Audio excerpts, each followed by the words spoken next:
స్నేహితులందరికీ, media మిత్రులందరికీ నా హృదయపూర్వక అభినందనలు, సంతోషం. చాలా కాలం అయింది మనం అందరం ఇలా కలిసి. So first of all very happy. రేపు ఉగాది, అది కాస్త ఉస్తాద్ ఉగాదిగా మారబోతుంది. ముందుగా ఈ నూతన సంవత్సరం సందర్భంగా మనందరి కెరీర్లో మనందరి పర్ఫార్మెన్సు ఈ సంవత్సరం బద్దలైపోవాలని మనస్ఫూర్తిగా కోరుకుంటున్నా. మీ అందరికీ బాగుండాలి. సినిమా చాలా ఇంటర్వ్యూలో చాలా మ్యాటర్ చెప్పాను. నాకు తెలిసి ఒక ఒక ఒక బిగ్ స్టార్ కమర్షియల్ ఎంటర్టైనర్ వచ్చి చాలా కాలమైంది నా ఫీలింగ్. లాస్ట్ కమర్షియల్ ఎంటర్టైనర్ మీకు ఎవరికైనా గుర్తుందా? చాలా కాలం అయింది. మా తమ్ముడు అనిల్ బ్లాక్ బాస్టర్ కొట్టాడు, మనశంకర వరప్రసాద్. కమర్షియల్ ఎంటర్టైనర్ తో పాటు it's more of a family entertainer అని నా ఫీలింగ్. అందుకు నేను అంటున్నా, ఒక స్టార్ హీరో అన్ని హంగులతో వచ్చిన సినిమా, కేవలం ఫ్యాన్స్ మాత్రమే కాకుండా సాధారణ ప్రేక్షకుడు కూడా ఎంజాయ్ చేసే సినిమా వచ్చి చాలా కాలం అయింది అని నా ఫీలింగ్. ఫుల్ ప్లెడ్జ్డ్గా పాటలు, డ్యాన్స్లు, డైలాగులు, విలన్తో పాటు ఉండే ఒక హీట్ కాన్వర్జేషన్స్, లవ్ స్టోరీసు, అందులో ఒక entertainment. When I say entertainment, only comedy కాదండి. ఎంటర్టైన్మెంట్ అన్నప్పుడు solid action sequences, solid dialogues, at the same time ఒక అడ్రలిన్ రష్ ఇచ్చే మూమెంట్స్. డెఫినెట్గా మిగతా సినిమాలకు ఉన్న రేట్లు మనకి ఇక్కడ తెలంగాణలో రాలేదు. కాబట్టి ఇది ఏ రికార్డులు కొడుతుంది, ఎంత కలెక్ట్ చేస్తుంది, ఒక రూపాయి ఎక్కువ చేస్తుంది తక్కువ చేస్తుంది అనేది నేను చెప్పలేను.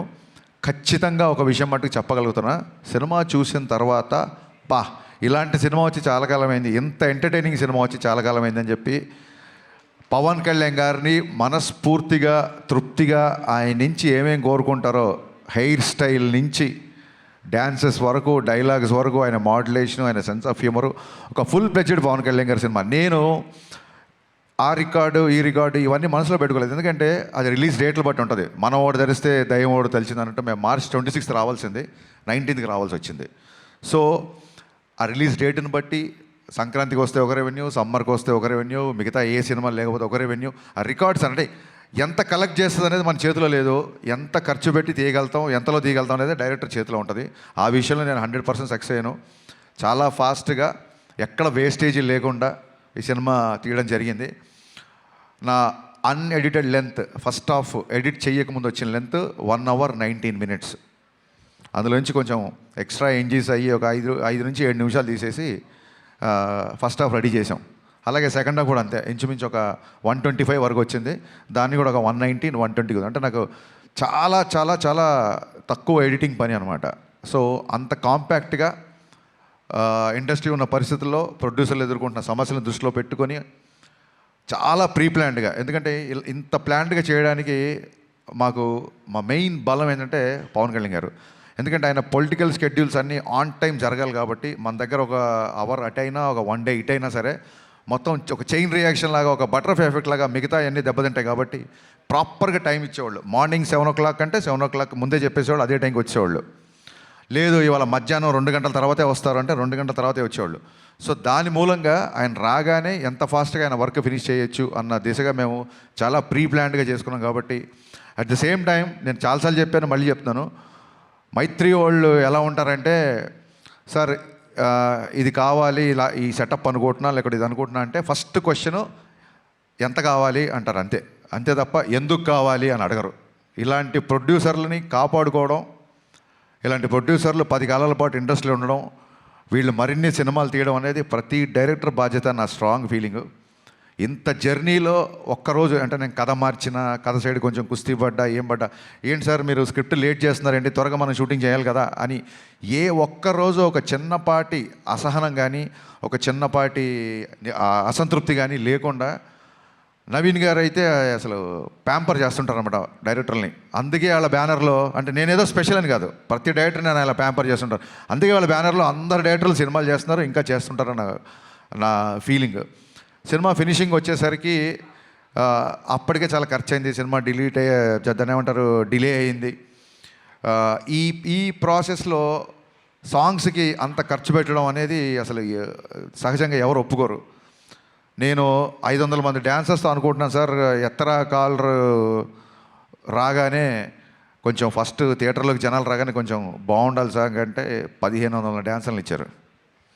నేను మామూలు సెట్ అడిగితే వాళ్ళ కెరీర్లోనే మైత్రి మూవీ మేకర్స్లోనే ఎవరు అయినంత పెద్ద సెట్ వేసి ఇచ్చారు. సార్ చాలా రోజుల తర్వాత పవన్ కళ్యాణ్ గారు డ్యాన్స్ చేస్తున్నారు, పవన్ కళ్యాణ్ గారిని చూడాలంటే మరి ఆ సెటప్ కూడా అలాగే ఉండాలి కదా సార్ అని చెప్పి దేక్లేంగే సాలా కానీ ఎత్తరకాల 2 సాంగ్స్ కానీ నేను అడిగిన దానికంటే ఎక్కువ ఇచ్చారు. Naveen garu sincere my heart felt thanks అండి. మీరు లేకపోతే, రవి గారు లేకపోతే ఈ సినిమా ఇలా అయితే వచ్చేది కాదు. అంటే ఆయన ఏదో నన్ను పొగుడుతుందని ఆయన పొగుడుతుందని కాదు, కానీ అసలు ప్రొడ్యూసర్లో చేయాల్సిన పనులు 90% ఈయన ప్రొడ్యూసర్ లాగానే బిహేవ్ చేస్తారు.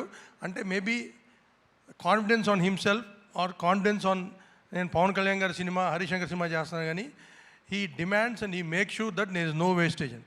మాకు ఏదైనా ఒక 5% కానీ 95% ఆయనే కంట్రోల్ చేయాలి. హీజ్ అ ప్రొడ్యూసర్ డైరెక్టర్, అది 100% ట్రూ. థ్యాంక్ యూ అండి. Thank you sir. ఇంకా రవి గారు, నవీన్ గారు తర్వాత అంత ఇదిగా డైరెక్టర్తో ట్రావెల్ అయ్యే ప్రొడ్యూసర్ మా రవి గారు. సో అమ్మ నాన్న బ్యాలెన్స్డ్గా ఉంటే ఒక కుటుంబం ఎంత ఆనందంగా ఉంటుందో, రవి గారు నవీన్ గారు అంత బ్యాలెన్స్డ్గా ఉంటారు కాబట్టే మైత్రి కుటుంబం ఇవాళ ఇన్ని విజయాలు సాధించిందని నా ప్రగాఢ నమ్మకం. రవి గారు అయితే అసలు 2 గంటలకు ఫోన్ చేస్తారు, 3 గంటలకు ఫోన్ చేస్తారు, మార్నింగ్ ఫోన్ చేస్తారు. రవి గారు అన్నీ చాలా ఆడ్ టైమింగ్స్ ఉంటాయి. ఆయన ఎప్పుడు పట్టుకుంటారో నాకు అర్థం కాదు. ఎనీ టైం అవైలబుల్ ఉంటారు.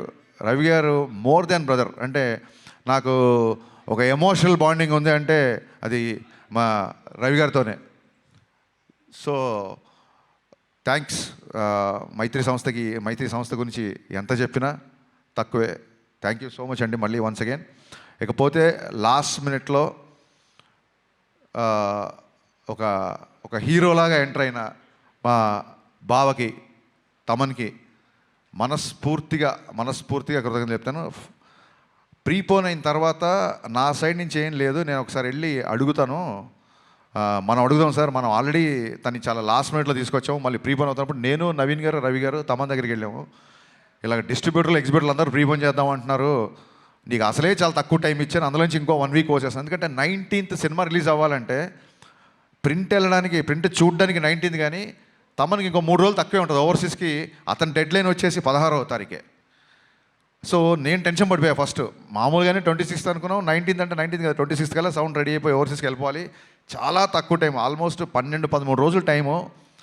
బాబా నాకైతే నీ చాయిస్తో వెళ్దాం అనుకుంటున్నాను, నేను నువ్వు చెప్పు నీ కంఫర్ట్ అన్నప్పుడు ఆయన ఒక్క సెకండ్ కూడా ఆలోచించలే మావాడు.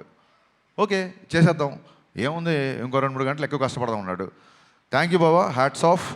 10-12 రోజుల్లో ఇంత పెద్ద భారీ కమర్షియల్ సినిమాకి పాటలు అంటే అయిపోయింది, ఫైట్లు, ఎంటర్టైన్మెంట్ పోనీ అంటే ఒకటే జోన్లో ఉండే సినిమా కాదు ఇది. రకరకాల ఎమోషన్స్, విలన్తో ఉన్నప్పుడు ఒక సీరియస్నెస్, యాక్షన్ సీక్వెన్సెస్, రాశిగన్నతో వచ్చే ఎంటర్టైన్మెంట్, శ్రీలీల గారి క్యారెక్టరేషన్, అన్ని ఎమోషన్స్ ఉన్న సినిమాకి బ్యాక్గ్రౌండ్ స్కోర్ కేవలం 12-13 రోజుల్లో కొట్టేసాడండి. నిన్న చూసిన తర్వాత తమన్ పర్ఫార్మెన్స్ బద్దలైపోయిందని బయటకు వస్తారు. ఫస్ట్ సినిమా నుంచి బయటకు వచ్చినప్పుడు తమన్ గురించే మాట్లాడుకుంటారు.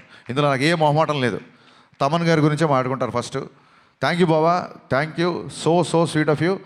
లైఫ్లో నువ్వు చేసిన ఈ మేలు, ఈ సహాయం, నా రైట్ టైంలో నా పక్క నిలబడి నాకు ఇచ్చిన ఈ ధైర్యం నేను జీవితంలో ఎప్పుడు మర్చిపోలేను. Love you boss, love you. ఇకపోతే మా శ్రీలీల అండ్ రాశికన్న గారు, మేము శ్రీలీలతో షూటింగ్ చేసినప్పుడు అప్పటికి ఇంకా మేము ఆ క్యారెక్టరేషన్ రాశికన్న అనుకోవాలా, ఆవిడ ఊరికి ఆల్ ది బెస్ట్ చెప్తామని సెట్కి వచ్చారు ఏడి బిఫోర్ ఎలక్షన్స్. వచ్చినప్పుడు మనం పనిచేయాలి హరీష్ అంటే, యా రాశి మనం కూడా పనిచేయాలి అని చెప్పి ఇద్దరం అనుకున్నాము. మేబీ తన మేనిఫెస్టేషన్ నా మేనిఫెస్టేషన్ తెలీదు. 2.5 సంవత్సరాల తర్వాత అనుకోకుండా ఆ క్యారెక్టర్కి మళ్ళీ రాశికన్న గారు వచ్చారు. సో అన్నీ కుదిరినాయండి. ఇంకా శ్రీలీల గారి గురించి మొన్నే చెప్పాను నేను, చాలా చాలా చాలా ఇంటెలిజెంట్. మిగతా విషయాలు ఆవిడ గురించి ఎవరిని అడిగితే నేను Q&Aలో చెప్దాం అనుకుంటున్నాను. ఫ్రీ ఈవెంట్ లాగా మళ్ళీ ఎక్కువసేపు క్లాసులు పెడుతున్నాను. కాకపోతే ఈ సినిమాకి అడిషనల్ ఫోటోగ్రఫీ 2 సాంగ్స్ ఇచ్చిన మా కెమెరామెన్ రవివర్మన్ గారికి, అలాగే సినిమా మొత్తం సినిమాటోగ్రఫీ చేసిన మా కెమెరామెన్ అయినంక బోస్. ఈ సినిమాకి 2 కెమెరామెన్లు, 2 మ్యూజిక్ డైరెక్టర్లు, 2 ప్రొడ్యూసర్లు, 2 హీరోయిన్లు. సో ఇదేది ప్లాన్ చేసింది కాదు, అన్నీ అలా కుదిరిపోయినాయి. ఇంకా మీ సహనాన్ని పరీక్షించకుండా నా టెక్నీషియన్స్ కానీ ఇంకెవరైనా కానీ మర్చిపోతే మనస్ఫూర్తిగా క్షమించండి. మళ్ళీ చెప్తున్నాను, ఈ కలెక్షన్స్ నెంబర్ గేమ్లో పడి ఒక చిన్న డిస్టర్బ్ అయ్యే ఛాన్స్ ఉంది కాబట్టి నేను చాలా రోజుల నుంచి వీటికి దూరంగా ఉండే ప్రయత్నం చేస్తున్నా మ్యాక్సిమం. ఎవరికైనా ఇప్పుడు 100 రోజులు, 50 రోజులు, 250 రోజులు సిల్వర్ జూబ్లీ ఫంక్షన్ లేవు కాబట్టి సినిమా యొక్క హిట్ అనేది కలెక్షనే పారామీటర్ కాబట్టి ఏ డైరెక్టర్కైనా ఆ కలుపుకోవాలి లేకుంటే తీసుకోవాలని ఉంటుంది. కానీ ట్రయింగ్ చూడండి, మానవ ప్రయత్నం అంటారు కదా. సో నేను చెప్పదలుచుకుంది ఏంటంటే, థియేటర్లకు వచ్చిన ప్రేక్షకుడు, మామూలు సినిమా లవర్, మామూలు సినిమా గోర్, థియేటర్లకు వచ్చిన వాళ్ళు ఇలాంటి ఎంటర్టైనింగ్ సినిమా, ఇలాంటి ఒక కంప్లీట్ సినిమా చూసి చాలా కాలం అయింది అని చెప్పి 10 మందికి చెప్తారు. ఫ్యాన్స్ అయితే ఖచ్చితంగా మళ్ళీ మళ్ళీ మళ్ళీ చూస్తారు. బేసిక్ ఇంక్లూడింగ్ సినిమా యొక్క నిడివి, సినిమా యొక్క ఫూటేజ్ నుంచి కూడా ఇది రిపీట్ ఆడియన్స్ చూసేలాగే నేను ప్లాన్ చేశాను. సినిమా 2.5 గంటల లోపే ఉంటుంది. ఖచ్చితంగా రిపీట్ ఆడియన్స్ ఉంటారు అని మనస్ఫూర్తిగా నమ్ముతున్నాను. దురంధర్ సినిమా గురించి కూడా చాలామంది అడుగుతున్నారు. మీరు అడగముందే అది క్వశ్చన్ అంతా అడుగుతారేమో. మళ్ళీ మళ్ళీ చెప్తున్నా, చాలామంది పాతికేయ మిత్రులు ఉన్నారు కాబట్టి. Aditya Dhar is a very very very potential director. And ఒక not only Dhurandhar, Uri cinema నుంచి been great admirer of his work. And వాళ్ళ జోనర్ వేరు, మన జోనర్ వేరు. So I feel it is not a competition of cinema from 19th Ugadi. It is going to be the celebration of cinema. Thank you so much. Thank you so much Harishankar garu. మీకు ఉస్తాద్ ఉగాదికి ముందుగానే happy Ustaad Ugadi. And prepone right టైంకి అయిందండి ఇది. Ugadi start Bhagat Geeta Bhagat చూడండి. Thank you. కాదు, Ugadi starts with U కదా. No, Ustaad Ugadi U by A. మామూలుగా ఉగాది యూతో- రాసేటప్పుడు స్పెల్లింగ్లో యూ కదా. యూ. ఉస్తాద్ యూ. మీరు అన్లిమిటెడ్ అల్ట్రా అమేజింగ్ సక్సెస్ అందుకోవాలని మనస్ఫూర్తిగా కోరుకుంటున్నాము. ఇదే ఎక్కడికి వెళ్ళండి అసలు ఎవరు యాంకర్లు అవ్వచ్చు, ఇంకోళ్ళు అవ్వచ్చు, మన రిపోర్టర్లు అవ్వచ్చు, ఎవరి కాళ్ళు పంచులు వేస్తుంటే ఒక డైలాగ్ రైటర్గా నేను ఎంత కాన్షియస్ ఫీల్ అవుతున్నా, నేను ఇంకా ఎంత అప్డేట్ అవ్వాలి అనేది నాకు గుర్తు చేసిన every time. Thank you so much.